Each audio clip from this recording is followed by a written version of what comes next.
میں آپ کی اجازت سے مفتیان اکرام سے ایک بات پوچھنا چاہوں گا بڑے ادب احترام کے ساتھ کہ جیسے کہ آپ نے فرمایا کہ اگر کسی نے مذاق میں کہہ دیا ہے یا فرض کیجئے کہ ڈرامے کی جو بات آئی کہ ڈرامے میں ریئل میاں بیوی ہیں لیکن انہوں نے ڈرامے میں ڈائیلاگ بولتے ہوئے طلاق کہا تو طلاق نافذ ہو جائے گی جبکہ اس کی نیت یہ نہیں تھی. تو کیا یہ صورت نکاح کی بھی رہے گی کہ دو ایکٹر ایکٹریسز کام کر رہے ہیں ڈرامے میں اور انہوں نے ڈرامے میں شادی ہوئی ان کی تو کیا وہ شادی ہو جائے گی؟ جی ہاں بالکل خوش رکھے بالکل اللہ آپ کو سلامت رکھے. پاکستان میں جوڑے ہی جوڑے ہیں سارے. تو یہ تو پھر پاکستان کیونکہ پاکستان کی تاریخ میں ہزاروں ڈرامے اللہ نے بنائے ہی جوڑے ہیں جی. اصل میں یہ بحث نہیں ہے مطلب ڈرامے میں نکاح ہو جائے گا فرمایا جی بالکل ہو جاتا ہے. اگر دیکھیے دو گواہوں کی موجودگی میں وہ جو سین ہو رہا ہوتا ہے وہ دو گواہوں کی موجودگی میں گواہوں کی بلکہ عوام دیکھ رہی ہے دو گواہوں کی موجودگی میں اگر دو شخص آپس میں ایجاب و قبول کرتے ہیں شرعی طور پر جو طریقہ ہے تو اگرچہ وہ مذاقن بھی کرتے ہیں مذاق کی بات نہیں ڈرامے کی بات ہو رہی تو ڈرامہ بھی مطلب وہ ریل میں تو نہیں ہے نا. اگر وہ کرتے ہیں تو یہ نکاح بھی ہو جائے گا. اس کے اوپر ایک منٹ سر اس کے اوپر چیک اینڈ بیلنس کیوں رکھا گیا؟ بخاری میں بھی بڑی کمزور حدیثیں ہیں موجود تو بخاری بھی شامل ہے. جی میری بات آپ مکمل کرنے دیں کہ اس کے اوپر اتنا چیک اینڈ بیلنس کیوں رکھا گیا ہے کہ طلاق نکاح اس کو مذاق میں بھی آپ نہ لیں گے نافذ ہوگا. مذاق نہیں ہے مان لی بات ہم نے تو آپ کی بغیر دلیل کے بات مان لی ہم تو ماننے والوں میں سے آپ کو.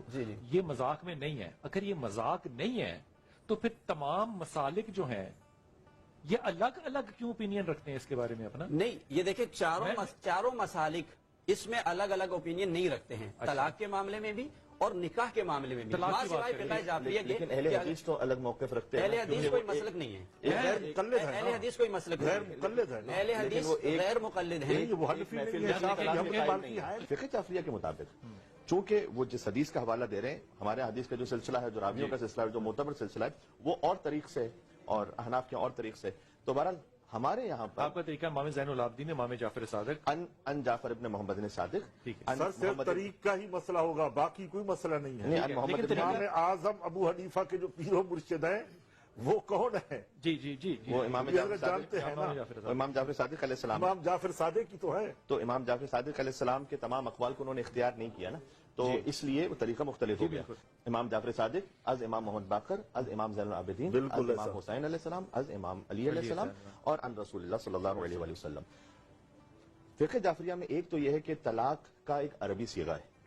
سیگا سے مراد سیگا مطلب اس کا کال ہے اس کو کہنا پڑے گا. خود شوہر کو یا تو کہنا پڑے گا اگر اسے عربی آتی ہے.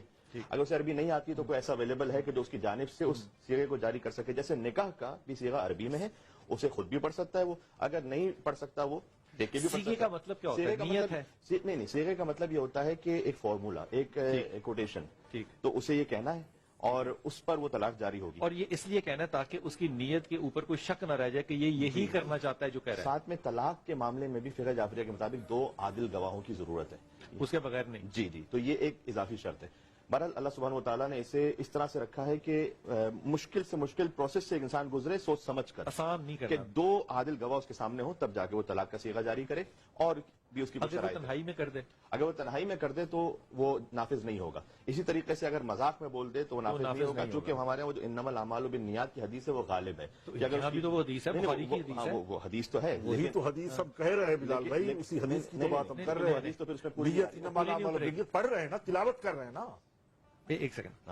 تو اگر فرض کیجئے کہ ایک انسان مذاق میں کہہ رہا ہے کہ جس کی نیت نہیں ہے تو اس کی نیت اس پہ عمل پہ غالب رہے گی اور وہ نافذ نہیں ہوگی. اسی طریقے سے غصے کی الگ الگ اقسام ہیں. ایک مرتبہ ہوتا ہے کہ انسان غصے میں تو ہے جبھی تو طلاق دے رہا ہے. غصے کی اقسام شرعی طور پہ کہاں ڈیفائنڈ ہے؟ جی وہ ڈیفائنڈ اس طرح سے ہے کہ جس میں اگر کوئی ایسا غصہ ہے کہ جس میں وہ اپنے ہوش و حواس میں نہیں ہے دیوانگی کی کیفیت میں اور اس کے الفاظ اس کے عقل زائل ہو جائے گی تو ایسی صورت میں اگر وہ طلاق کسی کا کہہ رہا ہے تو وہ نافذ نہیں ہے کیونکہ وہ سینٹی نہیں ہے وہ انسینٹی سے وہ کہہ رہا ہے بات.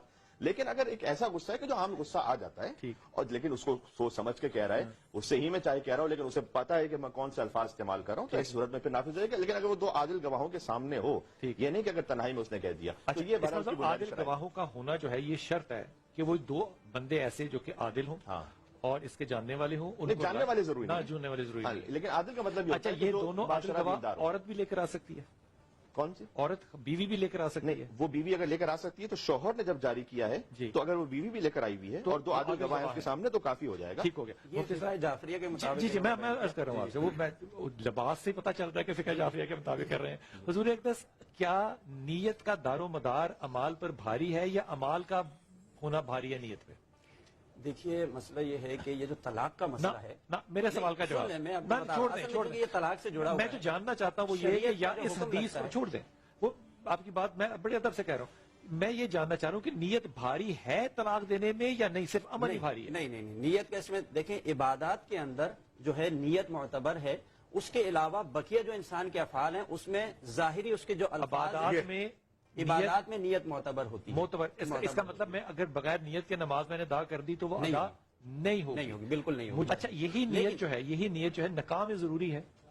یہی نہیں، نکاح میں نہیں، نکاح میں ضروری ہے۔ آپ نے کمال مطلب آپشن دے دی مجھے، میں نکاح کرتا رہوں دل میں نیت ہی نہ رکھوں؟ بالکل نہ رکھیں آپ، الفاظ سے اگر آپ نے اجابت یار نہیں ہنس رہا، خدا کے واسطے یہ سنجیدہ مسئلہ ہے۔ نہیں میں آپ کو بتا رہا ہوں، یار صوفی صاحب ہنس رہے ہیں۔ نہیں